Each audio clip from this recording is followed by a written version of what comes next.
प्रेम से बोली बाबा बैजुनाथ की। जलवा चढ़ाए भोला जी के हम ढार के, जलवा चढ़ाए भोला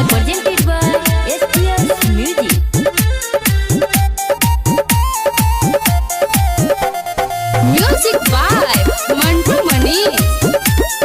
जलवा चढ़ाए भोला जी के हम ढार के, सावन में बरसता टिपे टिपे पानी, बोलबा में बोलना कर मन मानी, बोलबा में बोलना कर मन मानी। सावन में बरसता टिपे टिपे पानी, बोलबा में बोलना कर मन मानी, कर मन मानी। और जी लगाइब जीजा पहिला सोमारी के हो, पहिला सोमारी के, पहिला सोमारी के। जलवा चढ़ाई,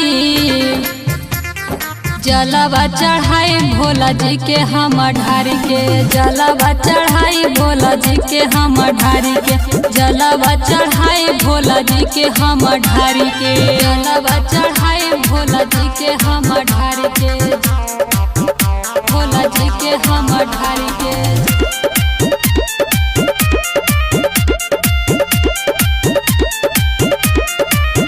सुन सुल्तानगंज पहले जाई जाई, कंवर सजा के जल लाई जाई, कंवर सजा के जल लाई जाई। जके दीदियों के संगे ले आई जीजा, असो भोला जी के दर्शन करा दी जीजा, करा दी जीजा।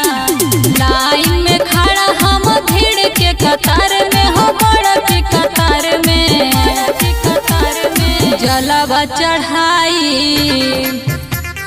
जलवा चढ़ाई भोला जी के हम ढार के, जलवा चढ़ाई भोला जी के हम ढार के, जलवा चढ़ाई भोला जी के हम ढार के, भोला जी के हम ढार के, भोला जी के हम ढार के।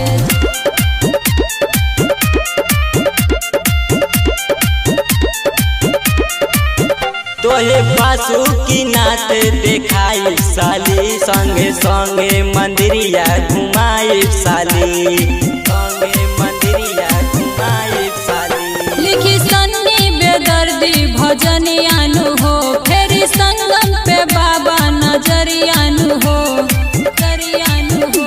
ये जी होता हल चल सब बैठ गइल गाड़ी में हो, सूरजा के गाड़ी में, सूरजा के गाड़ी में। जलवा चढ़ाई, जलवा चढ़ाई भोला जी के हम ढार के, जलवा चढ़ाई भोला जी के हम ढार के, जलवा चढ़ाई भोला जी के हम ढार के।